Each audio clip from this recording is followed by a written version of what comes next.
तो भाइयों, इस वक्त आप सब सोच रहे होंगे कि आखिरकार मैं अपने चैनल के ऊपर ये क्या करने जा रहा हूँ। मतलब एक गेमिंग से रिलेटेड टॉपिक, वो भी कॉमिक बुक और मूवीज़ के चैनल पे। तो आजकल मूवीज़ की दुनिया में तो कुछ खास हो नहीं रहा, लेकिन गेमिंग की दुनिया में एक ऐसी बहुत ही उधम चीज़ आने वाली है जिसका नाम है रेजिडेंट इवल 4 रीमेक।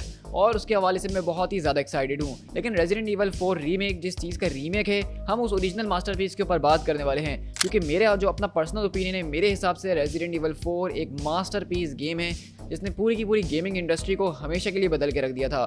और मैं जानता हूँ कि अगर आप कॉमिक बुक या मूवीज़ के फ़ैन हैं तो आपने रेजिडेंट इवल गेम तो ज़रूर खेले ही होंगे। और रेजिडेंट इवल 4 अगर आपने खेला है तो आप मान लीजिए कि मेरे हिसाब से आप ओजी गेमर हैं। सो गाइस, दिस इज पीट टाइगर और आज की इस वीडियो में आपके साथ डिस्कस करूंगा कि आखिरकार ऐसी कौन सी चीज़ें हैं जो कि रेजिडेंट इवल 4 को रिलीज़ होने के 18 साल बाद भी एक मास्टरपीस गेम बनाती है मेरी नज़र के अंदर। तो चलिए अभी ना किसी और बात के फ़ौरन से अपनी आज की इस वीडियो को स्टार्ट करते हैं।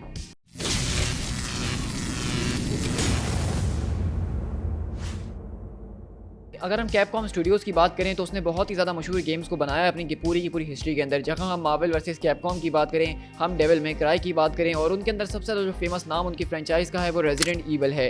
अब रेजिडेंट ईवल की जो मूवीज़ हमने देखी है उनके अंदर बिल्कुल ही अलग स्टोरीज़ होती है और जो गेम हैं उनकी स्टोरीज़ बिल्कुल अलग होती है। लेकिन गेम की जो स्टोरीज़ हैं वो बहुत ही ज़्यादा क्लासिक किस्म की हैं, जिनके अंदर डेप्थ पाई जाती है, कैरेक्टर्स बहुत ज़्यादा स्ट्रॉन्ग होते हैं और उसकी एक बहुत ही बड़ी फैंडम मौजूद भी है। तो रेजिडेंट इवल 4 से पहले अगर हम इसके 3 पहले पार्ट की बात करें तो वो अपने अंदर हॉरर जॉनरा को लेकर आने वाले सबसे पहले गेम्स में से एक हैं, जिन्होंने गेमिंग इंडस्ट्री के अंदर हॉरर को लेकर आए और बहुत ही ज़्यादा आगे लेकर गए, जिसकी वजह से और हॉरर गेम्स बनना शुरू हुए। लेकिन अगर उनकी बात की जाए तो अगर आप उनको देखेंगे एक नज़र तो आपको समझ में आ जाएगा कि वो काफ़ी ज़्यादा पुराने स्टाइल के गेम्स बने हुए थे जो 90s के टाइम पर रिलीज़ किए गए थे, जहाँ हमारे पास फिक्स्ड कैमरा एंगल्स हुआ करते थे, कैरेक्टर से गोल गोल एक स्क्रीन के ऊपर घूमते थे और जब वो अगले शॉट के अंदर जाते थे तो कैमरा सीन बदल जाया करता था। लेकिन रेजिडेंट इवल 4 ने इन सारी की सारी चीज़ों को हमेशा के लिए बदल के रख दिया और उन्होंने फर्स्ट टाइम डायनेमिक कैमरे को इस्तेमाल करने का सोचा था। इसी के अलावा जब रेजिडेंट इवल 4 के क्रिएटर्स इस गेम को लिख रहे थे, इसकी स्टोरी को समझ रहे थे, तो उन्होंने इसके अलग अलग 4 वर्जन्स को बनाया था और उनके अंदर कुछ ना कुछ खामियां कमियां थी जिसकी वजह से उनको डिच कर दिया गया। लेकिन उनमें से एक वर्जन जो था वो रेजिडेंट इवल की रूट से तो काफ़ी ज़्यादा दूर चले गया था, लेकिन अपने अंदर एक बहुत ही ज़बरदस्त और यूनिक चीज़ को लेकर आ रहा था। तो उसके क्रिएटर्स ने फैसला करा कि वो उस स्टोरी को उठा के रेजिडेंट इवल नहीं बल्कि एक नई फ्रेंचाइज बना देंगे और इस तरह जन्म होता है 2001 के अंदर डेविल मे क्राई फ्रेंचाइज का, जो कि अभी इस वक्त बहुत ही ज़्यादा मशहूर एक गेमिंग फ्रेंचाइज है। तो उसका जन्म भी रेजिडेंट इवल 4 से ही हुआ है। फिर इसी तरह जब इसकी स्टोरी को पूरा फाइनल किया गया रेजिडेंट इवल 4 को और उसके सारी की सारी चीज़ों को सेट किया गया, तो उसके अंदर सबसे बड़ी जो इनोवेशंस की गई थी वो सारे के सारे गेमिंग इंडस्ट्री को हमेशा के लिए बदल के रख देने वाली है। रेजिडेंट इवल 4 को आप कह सकते हैं वो एक तरह का ब्लूप्रिंट है last of us, uncharted, GTA 5, इस तरह के अनगिनत गेम जिनके अंदर थर्ड पर्सन शूटिंग इस्तेमाल की जाती है। पहला गेम था जिसने गेमिंग इंडस्ट्री के अंदर थर्ड पर्सन कैमरा एंगल को इंट्रोड्यूस किया था और over the shoulder aiming system लेकर आए थे, जिसके जरिए कैरेक्टर के जब एम करता है तो उसका कैमरा जूम होकर उसके शोल्डर पर आ जाता है और एक अलग तरह का इमर्सिवनेस हमें देता था। और जैसा कि हम सब जानते हैं कि गन का एम जो है हमेशा एक तरह के क्रॉस हेयर से इस्तेमाल किया जाता है, लेकिन इस पूरे के पूरे गेम के अंदर उन्होंने लेज़र साइट को इंट्रोड्यूस किया और इसी वजह से ये गेम बहुत ही ज़्यादा आइकॉनिक बन जाता है। इसी के अलावा उन्होंने ये पहला गेम था रेजिडेंट इवल का जिसके अंदर उसके जो ज़ॉम्बीज़ थे वो बिल्कुल माइंडलेस ज़ॉम्बीज़ नहीं बल्कि समझदार हुआ करते थे। वो एक तरह से कम्युनिटीज़ के अंदर रहा करते थे, मिलजुल के अटैक किया करते थे और उनका लियोन हमारा जो इसका मेन कैरेक्टर है उसका इंटरेक्शन भी हुआ करता था। तो ये सारी की सारी चीज़ें, कैमरा एंगल्स का इस तरह से दिखना, इसके अलावा इन्वायरमेंट से इंटरेक्शन करना, ये सारी की सारी चीज़ें रेजिडेंट इवल को उस टाइम के हिसाब से बहुत ज़्यादा यूनिक बना देती हैं। क्योंकि मैं आपको बताता चलूँ कि ये गेम 2005 के अंदर रिलीज़ किया गया था। अब अगर हम इसके रीमेक की बात करें तो इसका रीमेक बहुत ज़्यादा एंटिसिपेटेड है, लेकिन ऐसा नहीं कि ये रीमेक इसका पहली बार बन रहा है, बल्कि इससे पहले भी 2013 के अंदर इसका एक अल्टीमेट HD एडिशन बनाया गया था PC के लिए, ताकि वो लोग इसको हाई रेजोल्यूशन ग्राफिक्स के अंदर दोबारा से एंजॉय कर सकें जो उसके बड़े बड़े फैंस हैं। पूरे के पूरे वर्जन के ऊपर भी लोगों का बहुत अच्छा रिस्पॉन्स आया, जबकि उसके अंदर कुछ भी चीज़ ऐड नहीं की गई थी, बल्कि सिंपली पुराने वाले गेम को उठा के उसके ग्राफिक्स को हाई रेजोल्यूशन के अंदर रेंडर कर दिया गया था। लेकिन अगर हम बात करें इसके पूरे के पूरे ओरिजिनल गेम के ग्राफिक्स की तो मैं ये कहूँगा कि 2005 के हिसाब से जब ये गेम रिलीज़ किया गया था तो इसके ग्राफिक्स अपने टाइम से बहुत ही ज़्यादा आगे के थे। लिटरली अगर आप मुझे आज भी कहेंगे कि मैं इसका पुराना वाला गेम खेलने बैठ जाऊं तो मैं इसके ग्राफिक्स को भूल जाऊंगा और उसके ऊपर मेरा ज़रा भी ध्यान नहीं जाएगा कि ये इतना पुराना गेम है। मतलब ये प्लेएबल है, ऐसा नहीं है कि आपको देख के मतली आना शुरू हो जाएगी या फिर यहाँ पे डब्बे डब्बे कैरेक्टर्स हमें नजर आएंगे, बल्कि ग्राफिक्स के ऊपर उस टाइम के हिसाब से बहुत बढ़िया काम किया गया था और आज 18 साल के बाद भी मैं कह सकता हूँ कि ये गेम प्लेएबल है। लेकिन जैसा कि आप सब जानते हैं कि एक गेम चाहे कितना भी ज़्यादा ग्राफिक इंटेंस क्यों ना हो, जो चीज़ उसको बहुत ज़्यादा यूनिक और मास्टरपीस बनाती है वो उसकी स्टोरी होती है। रेजिडेंट इवल 4 की स्टोरी बहुत ही ज़्यादा यूनिक, जो कि अपने पिछले तीनों गेम से काफ़ी ज़्यादा अलग थी, जहाँ पे हमारे पास रेजिडेंट इवल 2 का मेन प्रोटैगनिस्ट यानी कि लियोन एस कैनेडी जो है वो इस वक्त प्रेसिडेंट के जरिए एक सीक्रेट मिशन के ऊपर भेजा गया था एक गाँव के अंदर जो कि स्पेन के अंदर था, क्योंकि प्रेसिडेंट की डॉटर को उन लोगों ने किडनैप कर लिया और उन्होंने सिर्फ एक बंदे को सीक्रेट मिशन पे उसको बचाने के लिए भेजा है। लेकिन लियोन को ये बात नहीं पता होती कि उस गाँव के अंदर दरअसल सारे के सारे लोगों को एक विलन सैडलर वो अपने एक पैरासाइट से कंट्रोल कर रहा है, जो कि उनको एक तरह के ज़ॉम्बी स्टेट के अंदर बदल देता है। तो ये पूरा का पूरा गेम हमारा उसी पूरे के पूरे विलेज आइलैंड के ऊपर मौजूद होता है, जहाँ पे वो अलग अलग मॉन्स्टर्स अलग अलग लोगों से सामना करता है। और ये स्टोरी बहुत ही ज़्यादा एक डीप और बहुत ज़्यादा लंबी स्टोरी है, जो कि हमें इसका फ़ैन बना ही देती है। तो रेजिडेंट इविल 4 के इन सारी की सारी चीज़ों के अलावा जो सबसे ज़्यादा बेहतरीन चीज़ है, जिस वजह से गेम में मास्टरपीस कहता हूँ, वो उसके कैरेक्टर्स हैं। इसके हर एक कैरेक्टर के अंदर इतनी ज़्यादा डेप्थ, इतनी ज़्यादा पर्सनैलिटी उन्होंने दी थी कि आपको ऐसा लगता है कि आप कोई गेम नहीं बल्कि लिटरली कोई मूवी या बहुत ही हाई क्लास की सीरीज़ को देख रहे हैं। और अगर आप इस गेम को कम्प्लीटली स्टोरी फॉलो करते हुए खेलेंगे तो आपको ऐसा मजा आएगा कि आपने किसी मूवी को देख के भी इतना एंजॉय नहीं किया होगा। यहाँ पे अगर हम बात करें इसके विलन्स की, तो विलन्स इसके इतने ज़्यादा क्लासिकल कोई विलन्स हैं जो कि आज तक रेजिडेंट इविल के किसी गेम की सीरीज़ में नहीं मौजूद थे। इसमें एक अंकल हमारे पास मौजूद थे जिनकी लंबी सी दाढ़ी थी और वो बहुत लंबे चौड़े थे, जिनको हम अपने बचपन में मौलाना कहा करते थे। जब वो स्क्रीन के ऊपर आया करते थे तो हमारे रोंगटे खड़े हो जाया करते थे।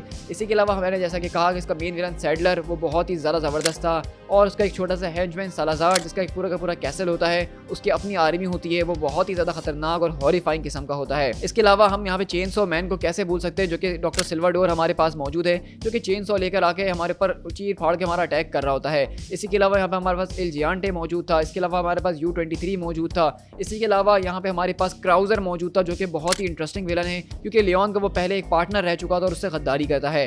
यहाँ पे अगर विलन्स की बात की जाए तो ये गेम बहुत ही ज़्यादा बेहतरीन विलन से स्टैक था। यहाँ पे हमारे पास एक लिटरली वुल्वरीन भी मौजूद था, जिसके हाथ में बड़े बड़े क्लॉज होते हैं और उसको कुछ नज़र नहीं आता, लेकिन वो सिर्फ आवाज़ सुन के लियोन की माँ बहने कर देता है। लेकिन अगर आप रेजिडेंट इविल 4 के बहुत बड़े फ़ैन हैं तो आप यहाँ पे कैरेक्टर के मेंशन का वेट ज़रूर कर रहे होंगे, जो कि इन सबसे बहुत ही ज़्यादा ओजी और बहुत ज़्यादा ऊपर है, और वो कोई और नहीं बल्कि हमारा मर्चेंट है।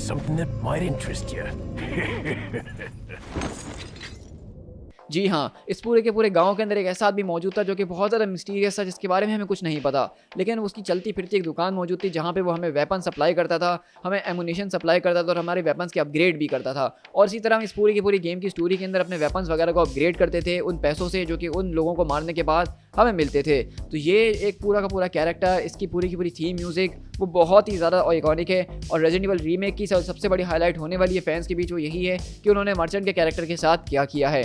अब अगर इसके गेम प्ले की बात करें तो ये गेम प्ले अपने टाइम के अंदर बहुत ही ज़्यादा यूनिक था, जहाँ पे हमारे पास QTE यानी कि क्विक टाइम इंटरैक्शंस मौजूद थे, जहाँ पे हमारे स्क्रीन के ऊपर 2 बटन प्रेस करने के लिए कहा जाता था तो हमें फ़ौरन से वो दबा के गेम के अंदर आगे बढ़ना होता था। ये सारी की सारी चीज़ें इस पुराने 2000 गेम्स के अंदर बहुत इस्तेमाल की जाती थी और रेजिडेंट इविल 4 ने उनको बहुत ज़बरदस्त तरीके से इस्तेमाल करा।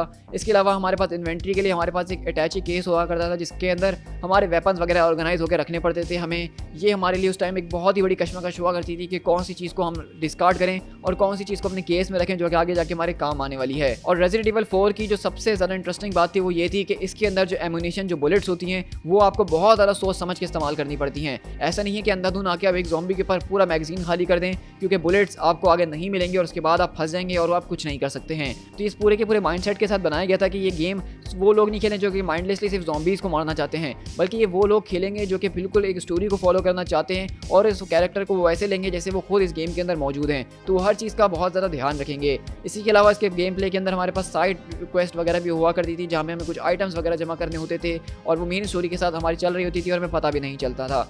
मतलब अगर बात की जाए 2005 के हिसाब से गेम प्ले की, तो ये एक ऐसा गेम प्ले था जो कि उस टाइम पे लोगों के होश उड़ा चुका था। ये एक ऐसा वर्ल्ड ब्रेकिंग गेम था उस टाइम के हिसाब से जिसको लोग पागल हो गए थे। जिस तरह एंड गेम रिलीज़ होने के बाद सारे के सारे लोग जो कि MCU के फैंस भी नहीं थे वो भी उसकी तरफ चले गए थे।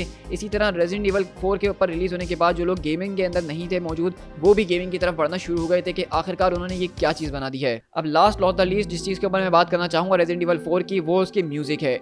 इसका थीम सॉन्ग, इसकी सेफ थीम वो ऐसी है जिसको मैंने लिटरली आज भी अपने मोबाइल की रिंगटोन को रखा हुआ है। और अगर आपने इस रिंगटोन को सुना है जो कि इस वक्त हमारे बैकग्राउंड में भी बज रही है, तो आप बिल्कुल सही समझे थे कि ये रेजिडेंट इविल 4 की ही बैकग्राउंड म्यूज़िक है जो कि हमने इस पूरे के पूरे गेम के अंदर सुना है। और इसका म्यूज़िक एक ऐसा नॉस्टैल्जिक फैक्टर है जो कि आपको सुनते ही आपके दिमाग में वो सारी की सारी मेमोरीज़ को वापसी जगा देता है।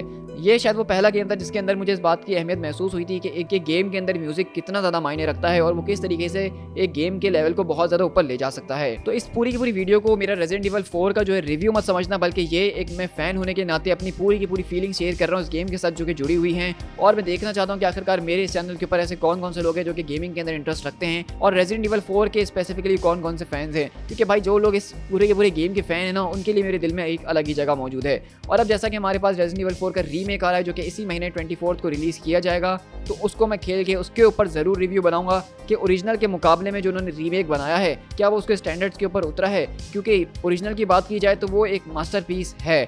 मैं उसके ऊपर कोई दूसरी बात नहीं कहूँगा या उसकी कोई बुराई नहीं करूँगा। वो अपने अंदर एक कंप्लीट गेम था। अगर आप सारी ज़िंदगी मुझे कोई एक गेम खेलने के लिए दें तो मैं आँख बंद करके रेजिडेंट इवल 4 को खेलूँगा। तो इसीलिए इसकी पूरी की पूरी एक्सपेक्टेशंस फैन के दरमियान बहुत ज़्यादा बढ़ी हुई हैं कि रीमेक उस पूरी की पूरी एक्सपेक्टेशंस पे उतर पाएगा कि नहीं। लेकिन अभी जो हमारे पास ट्रेलर आया है रीमेक का, उसके अंदर ग्राफिक्स को तो बिल्कुल रीवैम्प कर दिया गया है। हर चीज़ को बहुत ज़्यादा डिटेल में दिखाया गया है। कैरेक्टर डिज़ाइन थोड़े बहुत चेंज किए गए हैं। लोगों के मिक्स्ड रिव्यूज़ आ रहे हैं, कुछ लोग बहुत पसंद कर रहे हैं, कुछ लोग नफरत कर रहे हैं। लेकिन मैं अब तक जो कुछ भी देखा है उससे बहुत ज़्यादा हाइप्ड अप हो चुका हूँ। और अभी इसका रिसेंटली डेमो भी आ चुका है जिसको मैं खेल चुका हूँ, और डेमो खेलने के बाद मुझे पूरा यकीन हो गया कि ये गेम गलत डायरेक्शन में नहीं जा सकता है। तो अब बस बेसब्री से मैं इस गेम का इंतजार कर रहा हूँ। तो जैसे ये रिलीज होगा उसको खेलने के बाद मैं कंप्लीट रिव्यू आप लोगों के साथ शेयर जरूर करूंगा। सो गाइस, अगर आपको ये वीडियो पसंद आई है तो इस वीडियो को लाइक और अपने दोस्तों के साथ शेयर जरूर कीजिएगा, जो कि बचपन में आपके साथ इस गेम को खेला करते थे, क्योंकि मैं जानता हूँ कि इस गेम के जो फैंस हैं वो बहुत ही कल्ट क्लासिक टाइप के हैं। तो आप लोग अपने दोस्तों के साथ इस वीडियो को शेयर कीजिएगा। और अगर आप चाहते हैं कि मैं इसी तरह गेमिंग के ऊपर भी वीडियोस बनाऊं अपने इस चैनल के ऊपर या किसी और गेम के ऊपर बात करूं, तो कमेंट डाउन करके जरूर बताइएगा। साथ साथ चैनल को सब्सक्राइब जरूर कीजिएगा ताकि इस तरह की ऑसम वीडियोस बनाने का मुझे मोटिवेशन आप लोगों से मिलता रहे। So guys, this is Speed Tiger. मिलते हैं अपने किसी और वीडियो के साथ। Till then, thank you so much.